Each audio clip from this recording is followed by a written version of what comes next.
donde lo dejamos el capítulo anterior. Caliban, comentando que eso estuvo cerca, nos comenta que menos mal que usó peso de la tierra para aumentar el peso. Pero de pronto, el prota atacando desde su espalda, vemos cómo termina golpeando una roca. Y Caliban al darse cuenta, le lanza su hechizo, ruptura de piedra. Pero al disiparse el polvo, le pregunta al prota si no tiene agallas, si acaso piensa seguir huyendo, comentando que eso de la caballerosidad era un rumor. Pero al pisar algo, vemos que empieza a levitar, y preguntándose por qué su cuerpo está de esa manera, a lo lejos, nota al prota con una sonrisa. Caliban irritado se pregunta si acaso se está riendo, y activando nuevamente peso de tierra, al mirar al prota nota que ya no estaba, y ordenándole que salga de una buena vez, le dice que deje de usar trucos baratos. Pero al golpear lo que el prota le había lanzado, vemos que despliega otra cortina de humo. Caliban se pregunta si eso es gas lacrimógeno,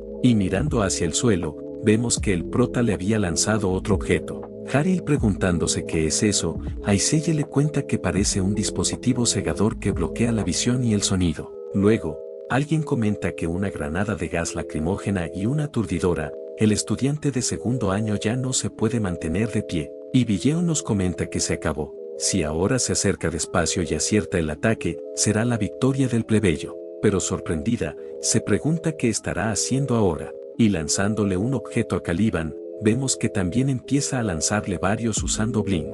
Chulkwon pregunta si otra vez es una granada de gas, pero Dijeon comenta que cree que esta vez también mezcló humo, y pregunta cómo puede decirlo. Los ataques del prota no son mortales en sí, pero vaya que lo arañó bien, y Caliban llamando al prota maldito, y elevándose,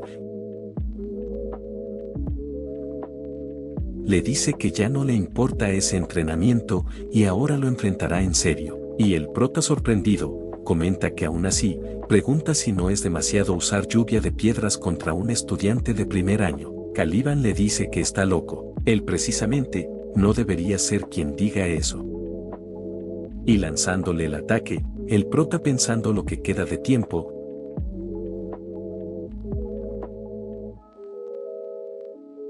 al terminar, levantando la mano comenta que se rinde, dejando a todos sorprendidos. Y anunciando el fin del duelo, anuncian que el alumno de primer año de clase S, Bexeol se ha rendido, por lo tanto, el vencedor es Caliban de segundo año, y con eso, dan por terminado el entrenamiento especial. Luego, un alumno comenta si acaso vieron la cara de ese de segundo año, estaba realmente furioso, comentando otro que si fuera él, se habría lanzado a golpearlo antes de que terminara el duelo. Pero, se pregunta qué será esos objetos que usó el prota, preguntando a su compañero si no será algún tipo de ítem recién desarrollado. El prota lo hizo bien, pero le llamó más la atención el equipo que usó, y Dijeon se pregunta si será que los artefactos mágicos eran tan buenos. Nos cuentan que los alquimistas normales suelen aprovechar el terreno para pelear, pero el prota diseñó la posición de sus artefactos mágicos desde el principio hasta el final. Gracias a sus excelentes movimientos, colocó los artefactos dentro de su propio territorio, creando un terreno ventajoso. De verdad que es un chico impresionante. De pronto, Chulkwon le cuenta que Miroun dijo que ella pidió ese enfrentamiento especial, y le pregunta si entonces obtuvo el resultado que quería. Dijeon le responde que ahora los de segundo año no se atreverán a molestar tan fácilmente a los de primero. Después de todo, ahora existe la posibilidad de que incluso uno de segundo año pierda ante uno de primero. Supone que, en cierto modo, ese es el resultado que quería. Parece que se ha vuelto una situación bastante interesante. Luego, en el club del Arco Rojo, Edmund visiblemente enojado comenta que ese idiota de Caliban, y del lado de Villeon, vemos que se encontraba mirando un artículo que los alquimistas de la escuela altelicia desarrollan nuevas tecnologías de ingeniería mágica, y nos comenta que así que al final decidió perder. Durante los 15 minutos del duelo, el prota solo se burló de su oponente sin pelear en serio, lo que significa que, si hubiera querido ganar, podría haberlo hecho en cualquier momento. El hecho de que se rindiera, es porque un alumno de primer año no puede vencer a uno de segundo. Se pregunta si entonces no todo se trata de poder aplastante. De verdad, ese plebeyo es impredecible. Volviendo con Edmund, le pregunta a uno de sus subordinados qué están haciendo los de segundo año en ese momento. Les dijo que entrenarán al prota aparte, respondiéndole que en realidad, los cadetes de segundo año no se atreven a tocar al prota. Contrario a los rumores, el prota es muy educado con sus superiores y los trata con amabilidad. Incluso él fue a regañarlo, pero habla también que acabó invitándolo a comer algo, y de pronto alguien llamando a Edmund le informa que acaba de llegar un mensaje del duque, aconsejándole que debería ir a verlo de inmediato. Edmund nos comenta que es extraño, que su padre lo llame primero, y de pronto este le dice que acaba de recibir noticias de la torre de alquimia, contándole que al parecer, los alquimistas de la escuela altelicia han suspendido la entrega de ítems al reino porque la casa Atalek los rechazó, preguntándole si sabe algo sobre eso. Pero Edmund le responde que eso no puede ser. Él no les dijo nada de eso a los de Altelicia, pero su padre dice que es un hecho. El coautor de la fórmula de intersección aleatoria de energía lo declaró personalmente, preguntándose Edmund si el coautor lo dijo personalmente, y pidiéndole a su padre que espere un momento, le cuenta que él no sabe nada de eso, ni siquiera ha conocido a esa persona, pero recordando algo, se pregunta si no será el prota. Su padre le sigue contando que aún así, atreverse a rechazar al reino de Adolevit no tiene nada de sentido. Él sabe bien cuánto poder e influencia tienen sobre la torre de alquimia. Es una revolución tecnológica, una técnica capaz de crear objetos comparable a los antiguos artefactos, los llamados reliquias legendarias. Incluso el alquimista dorado está colaborando con Altelicia en investigaciones conjuntas, preguntándose Edmund si el mismísimo alquimista dorado, entonces es mucho más grande de lo que pensaba. Su padre le sigue contando que tal como dice, pronto el reino reanudará sus tratos con la torre de alquimia, pero el nombre de Atalek no estará en esa lista, así que se lo pregunta una vez más, preguntándole si tiene algo que ver con ese asunto. De pronto, Edmund llamando a Villeon, le pregunta si podría prepararle una reunión con el prota, respondiéndole Villeon que está bien. Trasladándonos al sur del continente llanura de Ahuel, esta chica comenta que el precio de la tierra está subiendo, y alguien llamando a la señorita Celiel, de rodillas le suplica una sola oportunidad. Celiel con una mirada fría, ve el número que se asomaba en su cabeza. Nos cuentan que el rango, valor de todas las cosas, con ese rasgo, todo, sea humano, animal o material, aparece ante sus ojos como un número. El valor más bajo es 0, y el valor más alto es 100, pero él apenas llega a 3. Casi igual que una piedra en el camino, y le responde a este que por eso le pregunta, porque se ha arruinado. Le advirtió muchas veces que no se metiera en negocios inútiles. El sirviente maldiciendo nos comenta que ese negocio tenía futuro, pero ella lo arruinó todo. Celiel dándole la orden de que lo entierren, el sirviente le suplica a Celiel que no acabe con él. Y esta con una sonrisa, comenta que es aburrido. Los de hoy en día no tienen agallas. Pero de pronto, alguien le pregunta si se encuentra dentro, y Celiel dándose la vuelta comenta que es a voz, y vemos a Melien preguntando si ha estado bien todo ese tiempo. Celiel preguntándole a su padre si regresó bien, también le pregunta cómo fue el trato, y si se concretó bien, respondiéndole Melien que aún está en proceso. Le cuenta que esta vez, la escuela altelicia de la Ciudadela de la Alquimia combinó la magia con la ingeniería mágica y desarrollaron algo llamado ítems. Hay un video donde el coautor de la alquimia mágica usa el ítem en combate real, preguntándole si quiere verlo. Celiel nos comenta que aunque quisiera, preferiría hablar más con su padre en vez de ver eso. ¿No puedes decirle algo así? Y respondiéndole que suena divertido, Melien le dice que entonces vayan a su cuarto. Luego, Melien le cuenta a Celiel que es un estudiante de primer año de Estela. Se enfrentó a uno de segundo año usando un ítem de combate,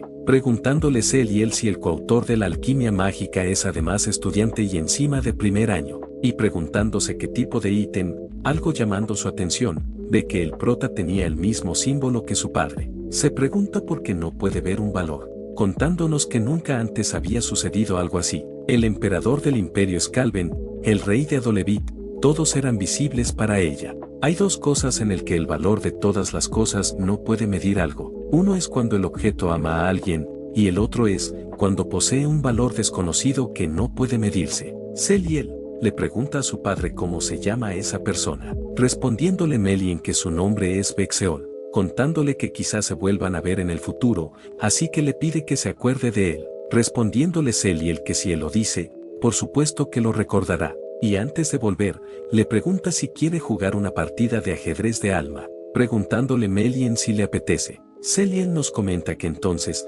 tiene un valor que no se puede medir. Bexeol lo recordará. Volviendo con el prota, este le dice a Edmund que ya terminó su café, así que si no tiene nada más que decir entonces se irá. Pero Edmund le dice que espere un momento, diciéndole que lamenta lo que pasó entonces. Se arrepiente profundamente de haber menospreciado a un plebeyo, y está reflexionando sobre eso, preguntándole si podría retractarse de lo que dijo aquella vez. El prota nos comenta que a decir verdad, le da igual la disculpa, pero, para reducir al máximo la bandera de muerte de Villeon, hay que quitarle el poder político a Edmund, y para ello, y le pregunta a Edmund si sabe que no va a ceder tan fácil, comentándonos el prota que de entrada se va a negar. Edmund le pregunta que entonces qué debería de hacer, respondiéndole el prota que no lo sabe. Entonces le pregunta qué le parece eso, preguntándose Edmund si es un juramento mágico escrito en un sello de poder. El prota le dice que apostarán una cosa, la modalidad será ajedrez de alma.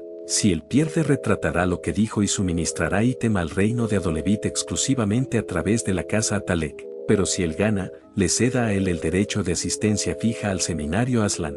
Edmund le pregunta si cree que eso tiene sentido, comentándonos el prota que por supuesto que no. El seminario Aslan es un foro aéreo de debate académico donde los herederos de las casas mágicas de renombre realizan discusiones. Solo unos pocos privilegiados pueden asistir. Las condiciones son tres: haber asistido al año anterior o con un trabajo sobresaliente que garantice la presencia del año siguiente, recibir la sección de un derecho de asistencia, o ser uno de los 12 talentos emergentes del año. Es un lugar donde se reúnen los genios mágicos del mundo y participar en Aslan, además de mantener la condición, es una forma de demostrar poder.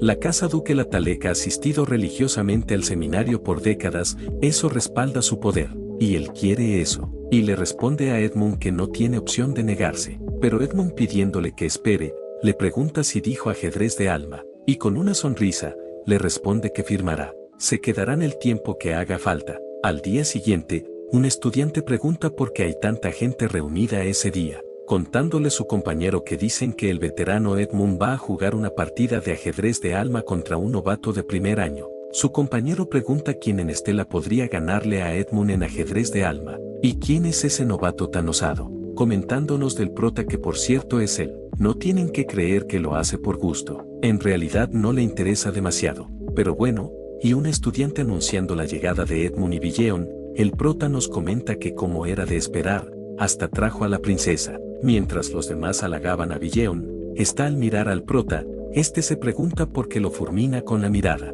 preguntándose si hizo algo malo, y pasando con Villeon, se pregunta qué estará pensando el prota. Edmund aprendió ajedrez de alma desde los 5 años y fue llamado prodigio. En Estela y en todo Adolevit casi no hay quien juegue mejor que él. Entonces, se pregunta por qué eligió justo su mejor disciplina. Y Edmund nos comenta que sinceramente, no esperaba que el prota pusiera la asistencia a Aslan como condición, pero es mejor así, lo va a humillar frente a Villeon. Y le pregunta al prota si comenzarán la partida, y le dice que confirmen por última vez. Una vez que firme en el círculo mágico, si rompe el juramento, perderá todo su maná, preguntándole si lo sabe, respondiéndole el prota que por supuesto, y nos comenta que aunque en su caso, como no tiene maná, no le afecta mucho si rompe el juramento. Edmund comenta que ya que colocó todas las piezas, entonces empieza él, comentándonos el prota que ceder el primer turno en una apuesta tan importante, lo está subestimando por completo, pero es mejor de esa manera. Luego, nos cuentan que para explicar las reglas de ajedrez de armas en ese punto, ajedrez de almas se juega en un tablero octagonal, donde cada jugador elige 20 piezas de entre 200 disponibles y puede mover una pieza por turno. A diferencia del ajedrez común, en ese tablero cada casilla y cada pieza tienen distintos atributos y habilidades y combinaciones. Gana quien capture al rey del oponente. Incluso para él, que lleva 10 años jugando ITER, ajedrez de alma no es fácil. Al fin y al cabo, el PvP es más divertido que eso. Además, Edmund es, no solo en Estela, sino en todo ITER, uno de los mejores jugadores de ajedrez de alma. Edmund nos comenta que se sorprendió un poco cuando apostó un pase permanente al seminario de Aslan, pero que lo desafía una partida de ajedrez alma, es un plebeyo arrogante, lo aplastará para que no vuelva a levantar la cabeza. Y el prota diciéndole que empiecen, ambos teletransportados a un subespacio. Edmund se pregunta qué es esa formación. Las piezas parecen colocadas justo para entorpecer su estrategia, preguntándose si será coincidencia, cuando puede haber jugado un plebeyo como ese, y el prota comentando que ya que le cedió el primer turno, entonces moverá primero. Edmund sorprendido nos comenta que eso es, mover la reina desde el principio y meterse tan profundo en su formación. Ahora está claro, ese tipo es un insecto. Y lo llama idiota por empujar su reina al matadero desde el primer movimiento. Luego de un tiempo,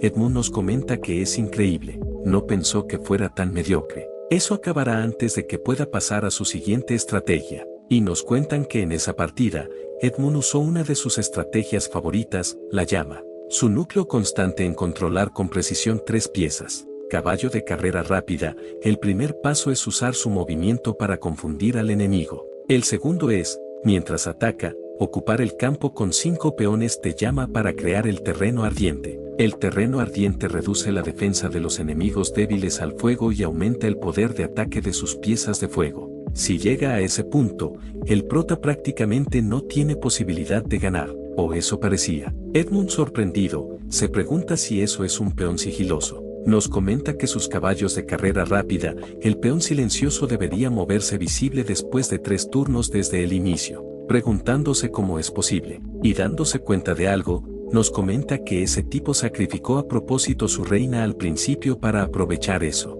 pero nos comenta que está bien, aún así, solo son 5 turnos. Además, en ese turno, terminará el terreno ardiente, y le pregunta al prota en sus adentros qué le parece. Ahora que el campo está activo, en el siguiente turno estará acabado, pero sorprendido, se pregunta si es otro peón sigiloso, aunque bueno, no importa dónde lo ponga, una vez pase ese turno, pero de pronto, vemos que el peón activa su campo conquistado, tierra invertida, congelando la estrategia de Edmund, y este aturdido nos comenta que ha leído por completo su estrategia, pero es imposible, debe ser coincidencia, pero preguntándose si de verdad es una coincidencia, nos comenta que no lo es, y diciéndose a sí mismo que se calme, nos comenta que ha enfrentado a rivales de ese nivel muchas veces. Si resiste un turno, el siguiente será suyo. Si organiza sus piezas puede ganar, a ese nivel, pero se pregunta si acaso puede ganar, acaso tendrá siquiera un siguiente turno, y pasando con el prota, nos comenta que el nivel de Edmund es realmente genuino. De hecho, su problema era ser demasiado fuerte. En el mundo de Iter, jugar ajedrez de alma contra Edmund era dificultad altísima, pero cuando un jugador lleva más de 10 años, siempre aparecen jugadores veteranos obsesivos. Un jugador veterano repite miles de partidas contra Edmund en ajedrez de alma y finalmente creó una guía perfecta, y esa guía está guardada en las gafas. En otras palabras, es como jugar ajedrez de alma con un manual de estrategia abierto frente a sus ojos, y activando otro peón silencioso.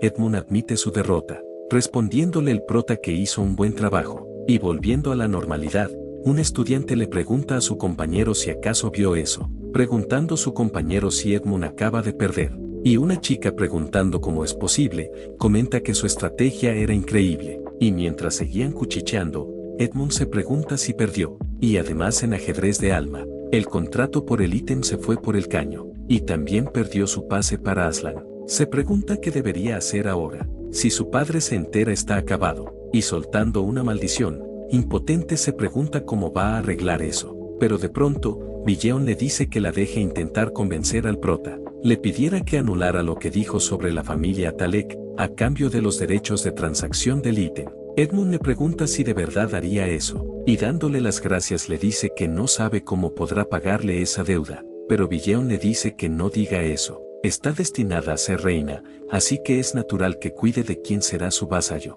Dicho eso, irá a ver al prota, dejando a Edmund murmurando la palabra vasallo.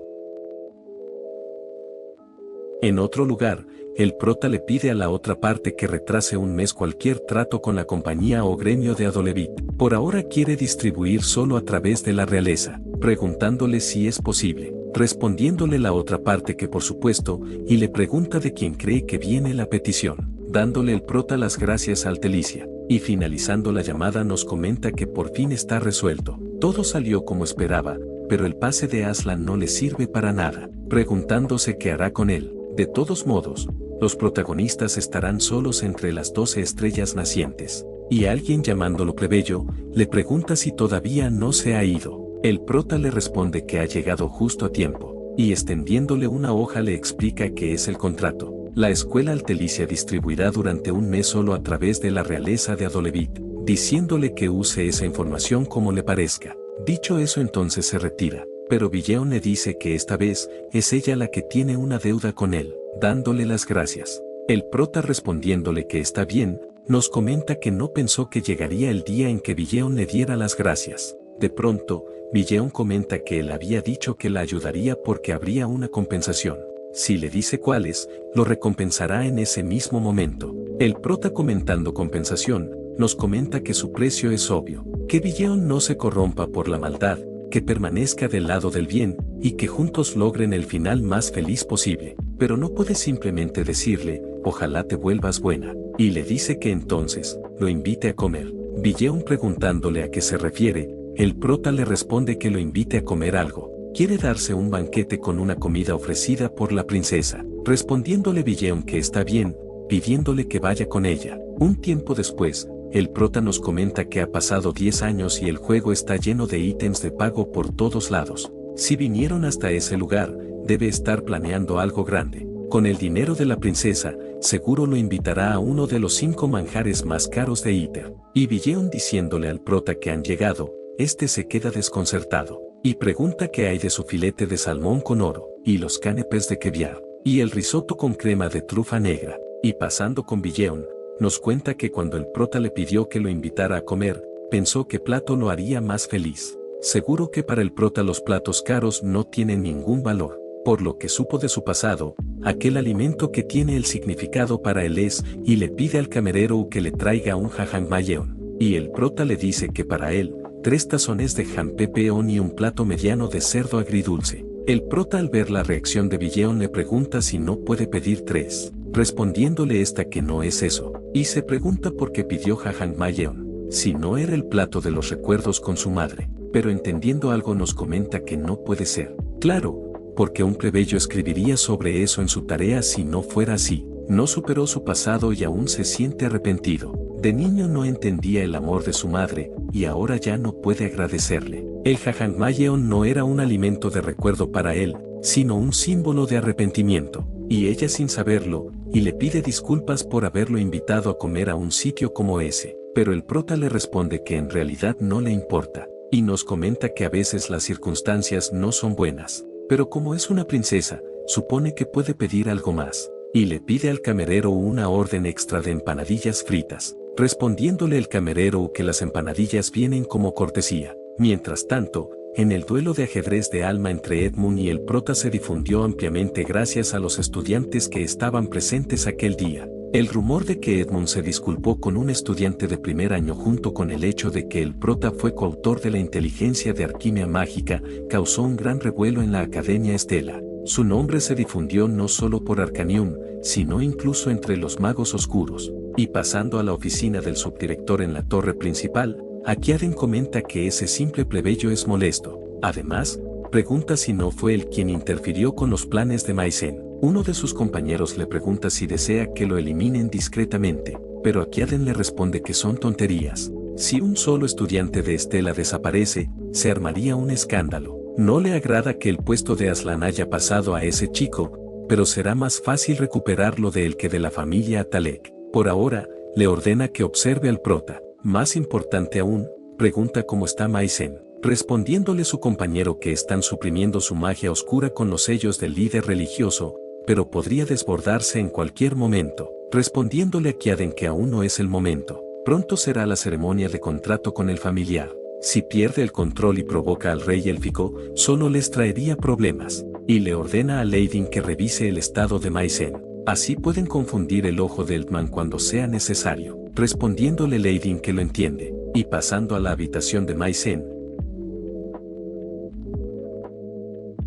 Leidin viendo su estado, nos comenta que la situación es grave. Maisen le pregunta si él también vino a decirle que espere. Si espera con paciencia, podrá volver a su posición original, comentándonos Leidin que es absurdo pensar que un puesto construido arrebatando cosas a los demás puede ser realmente suyo, y le dice que su utilidad ha terminado. Cuando se abra la revisión por plagio, la despojarán de todos sus cargos y será expulsada del mundo académico. Pero Maisen le pregunta que entonces por qué Akiaden la ha traído a ese lugar, respondiéndole Leidin que es porque la corrupción de su magia oscura ya está completa, todavía puede cumplir otro propósito, por eso la dejó con vida. Maisen le pregunta si eso significa que planea hacer que pierda el control, pero Leidin le dice que se largue de ese lugar, vaya hacia el extremo oeste al paraíso, allí encontrará a sus compatriotas. Si logra sobrevivir hasta entonces, le dice que rompa ese cristal. Eso liberará el hechizo que suprime su corrupción mágica. Maisen le pregunta por qué la deja vivir,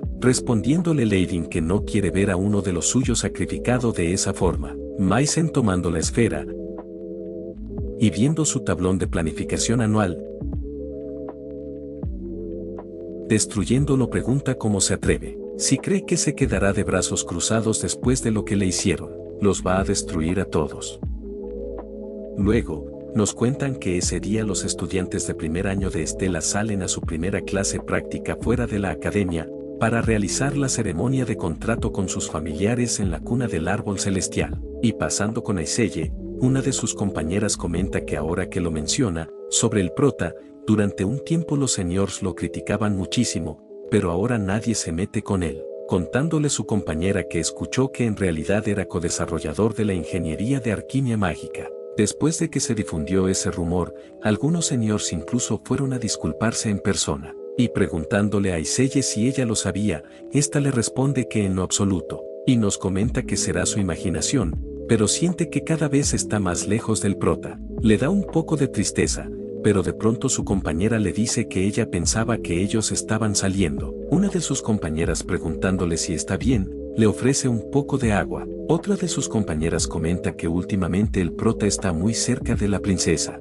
preguntándole su otra compañera si cree que una princesa se sentiría atraída por un plebeyo. Pero su compañera le cuenta que dicen que últimamente la forma en que la princesa mira al prota es algo sospechosa, y Aiselle volviendo a escupir su bebida, su compañera le pide que beba despacio, y Flam viendo su interacción, nos comenta que Aiselle parecía llevarse bien con sus amigas. Normalmente estaría sola en ese momento y ya habría discutido con Villeon. Se pregunta si acaso algo cambió sin que se diera cuenta, si será todo eso también por influencia del prota. Y de pronto este le dice que la ha estado buscando desde hace un buen rato, contándole que necesita pedirle un favor. Flam comentándonos que la asustó, nos comenta que no esperaba que apareciera en persona, y preguntándole qué pasa, el prota le pide que coloque una flor de viento en esa maceta. Flam le pregunta si es la que siempre mira hacia una sola dirección, y haciendo su magia,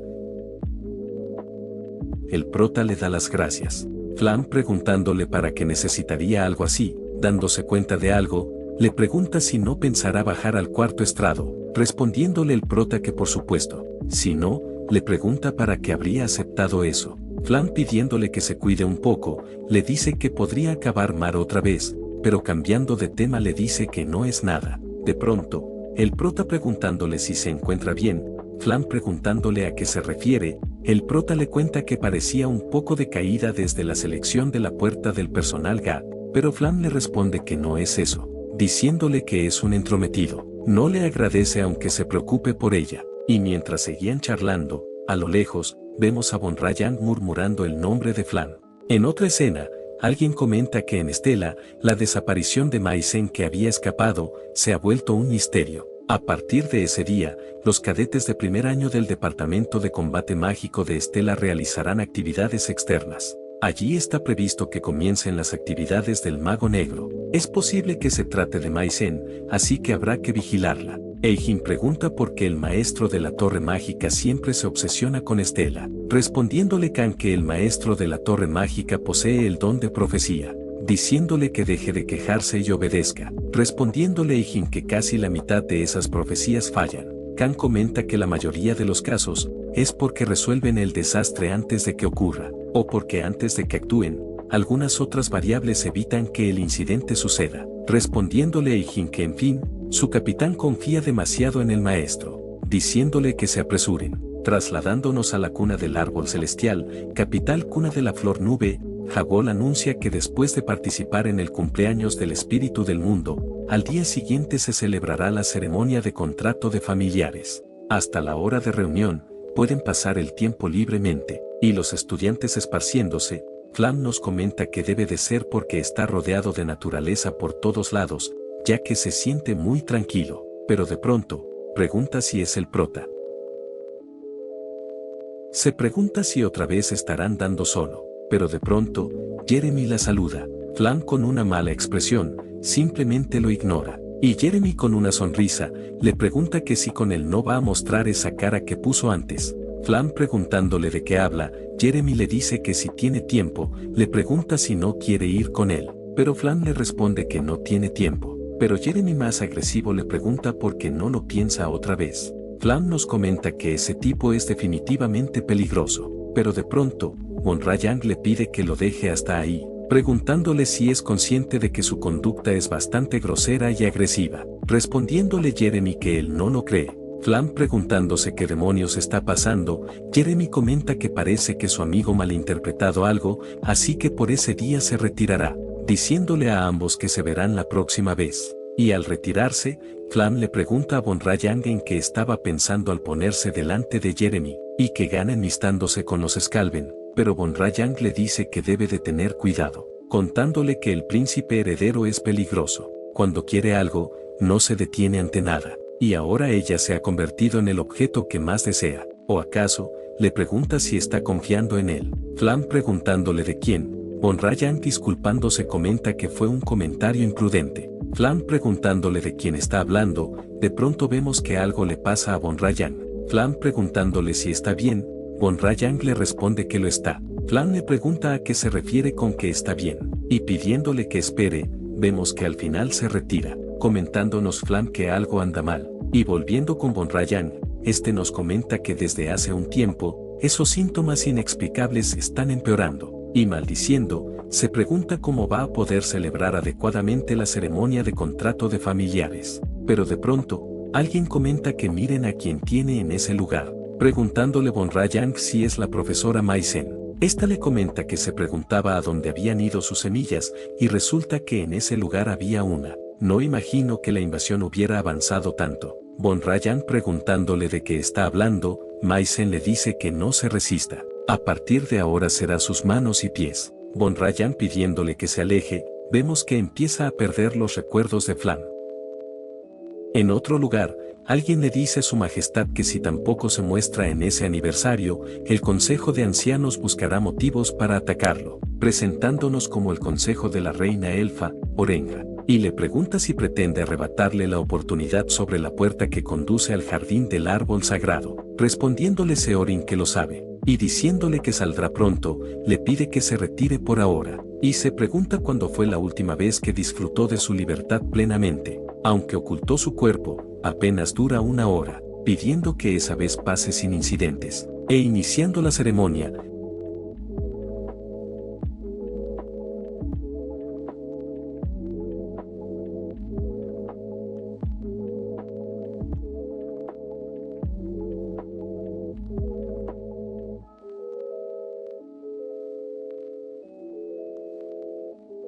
Seorin nos comenta que ya casi termina, ya que ha terminado la oración sin problemas, solo falta regresar por donde vino, pero de pronto, nos comenta que a esa aura, es sutil hasta lo inquietante, pero sin duda es magia negra. Un hechicero oscuro ha logrado infiltrarse en esa tierra sagrada, y al mirar a los demás, nos comenta que por la reacción de los caballeros, parece que es la única que percibe la energía oscura. Nos cuenta que durante el netelicio del árbol del mundo, la reina elfa no pudo transmitir ningún mensaje, pero tampoco puede permitir que un hechicero oscuro profane la cuna de las flores celestiales. No tiene más opción, tendrá que ir él mismo. Del lado de Flam, nos comenta que la condición de Von Rayang era extraña, así que lo siguió, pero se pregunta hacia dónde se ha metido. Pero de pronto llamándola, Flam al ver su estado, nos comenta que esa aura ominosa, no será magia negra. No sabe lo que pasó pero, menos mal que la erupción oscura de Von Rayang no ha terminado por completo, aún puede devolverlo a la normalidad.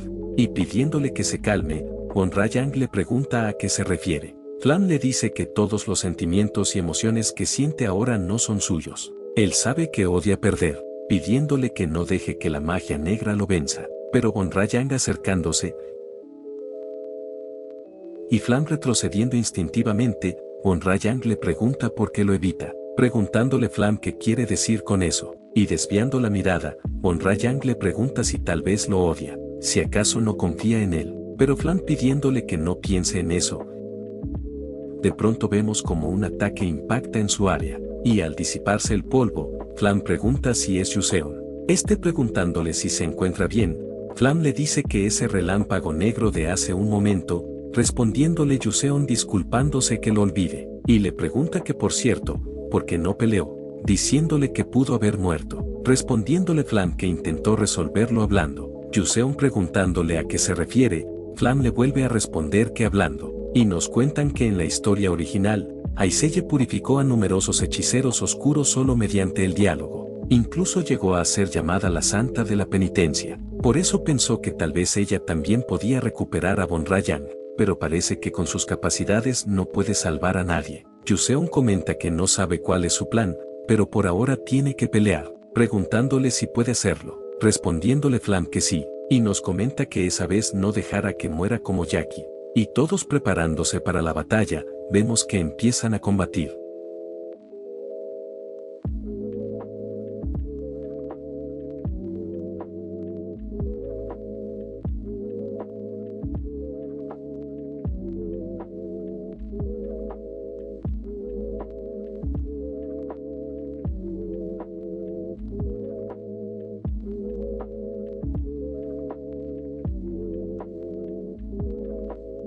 Luego de haber derrotado a Von Rayang, Flam le dice a Yuseon que es hora. Pueden volver a hablar, pero Yuseon le dice que aún no han terminado. Flam preguntándole a qué se refiere, y al ver a Von Rayang, le pregunta qué le sucede, y nos comenta que es malo, la corrupción ha avanzado, y le dice a Yuseon que es peligroso, deberían de retroceder, pero vemos como Von Rayang rápidamente lo ataca. Flam llamando a Yuseon, pero al ver a Von Rayang, de pronto vemos a Yuseon golpearlo con un puñetazo de fuego. Flam nos comenta que le dio de lleno, pero vemos que no le habían hecho nada. Y agarrando a Yuseon del cuello, Flam nos comenta que si eso continúa así, Von Rayang matará a Yuseon. Pero con su poder actual no puede detener a Von Rayang, preguntándose qué debería de hacer. Y Von Rayang nos comenta que puede ganar, puede vencer a Yuseon. Al fin va a superar a Yuseon. Pero este le dice que eso no le suena nada bien. Flam pregunta si Von Rayang dejó una apertura, si es ahora, pero Yuseon deteniéndola, le dice a Von Rayang que pensó que al menos él viviría en el mismo mundo que él, pero al final también era solo eso, diciéndole que es decepcionante, murmurando Von Rayang que aún así, él a Yuseon, tiene que ganarle. En otra escena, nos cuenta que en el primer año de secundaria, en primavera, vemos a Ae Von Rayang de 14 años y a Ma Yuseon de 14 años. Von Rayang le pregunta a Yuseon si quiere batirse en duelo con él. Yuseon viendo a su alrededor, le responde que eso no se lo esperaba, y le pregunta por qué un duelo de repente, respondiéndole Von Rayang que no puede aceptar que sea superior a él, así que dejarán bien claro el orden jerárquico. Y Yuseon con una sonrisa, le responde que entonces prueben una vez. En otro lugar, Yuseon pregunta si es un duelo mágico, y ajustando su postura, le dice que ataque primero. Von Rayang nos comenta que con esa postura, se pregunta si ese tipo lo llaman un genio, y nos cuenta que nació como heredero de la Torre de la Luna Llena, y desde que aprendió a leer estudió magia, y entrenó sin faltar un solo día para convertirse en el mejor guerrero mágico, y aún así, Von Rayang se pregunta si quedó en segundo lugar. La existencia del genio Yuseon fue como un rayo caído del cielo para él, pero cuando más lo observaba, más decepcionante era su comportamiento. Leía libros raros que no tenían nada que ver con el estudio, no se esforzaba y pasaba los días holgazaneando, y Von Rayang nos comenta que no puede aceptarlo. Que un tipo así sea mejor que él, le demostrará que su fuerza no ha sido en vano. Sin embargo, el resultado fue desastroso. Nos comenta que no puede creerlo. Se pregunta si de verdad perdió contra ese tipo. Y Yuseon preguntando si él ganó, comenta que la verdad es que los duelos mágicos son divertidísimos, y sosteniéndolo del hombro, dándole las gracias le dice que lo pasó bien, pidiéndole que lo hagan otra vez. Pero Bonrayang se pregunta por qué perdió, contra alguien que no se esfuerza ni estudia. Se pregunta si eso es lo que significa ser un genio, pero descartando el pensamiento nos comenta que solo le faltó entrenamiento. Si se esfuerza lo suficiente puede ganar. Nos siguen contando que desde ese día entrenó hasta morir, entrenó una y otra vez, pero era un duelo que perdió después de analizar y comprender toda la magia de Joseon. No podía creerlo, la realidad de que existiera tanta diferencia entre ellos. Joseon extendiéndole la mano, le dice que esa vez fue más divertido que la anterior, la próxima vez también cuenta con él. Respondiéndole Bonrayang que la próxima vez sin falta él ganará, respondiéndole Joseon que lo esperará, y nos sigue contando que tuvo que admitir que Joseon era un genio, aún así no se rindió, para demostrar el tiempo que había dedicado a esforzarse, algún día derrotará a Joseon, y en ese momento, ese Joseon está en la palma de su mano, esta vez puede ganar, eso pensaba y Joseon le pregunta que si con eso ya basta. Emborracharse con el poder del caballero negro y abandonarse a sí mismo, realmente decepcionante. El entreno duro para enfrentarse a él, preguntándole si lo recuerda, cuando pelearon de igual a igual durante la práctica en la mazmorra. La verdad, fue un golpe para él. Resultó que él también tenía un fuerte espíritu competitivo. Después de eso, entrenó por primera vez de verdad, y estuvo esperando volver a enfrentarse con él. Bonrayang le dice que nunca le ha ganado una sola vez. Y ahora debería ser su oportunidad, pero Joseon le dice que entonces acabe con él, atraviesa su corazón con ese poder y saborea su victoria, y lamenta que ese sea el último combate entre ellos. Bonrayang volviendo en sí le responde que él no acabará con él, ganarle de esa forma sería negar todo su esfuerzo. Flam nos comenta que menos mal, las emociones de Bonrayang casi han vuelto a un estado humano. Ahora puede salvar a Bonrayang, pero vemos como una aura los oprime. Flam preguntándose si ese poder es, y de pronto alguien pregunta si no es Mai Sentiren, siendo esta Ejin.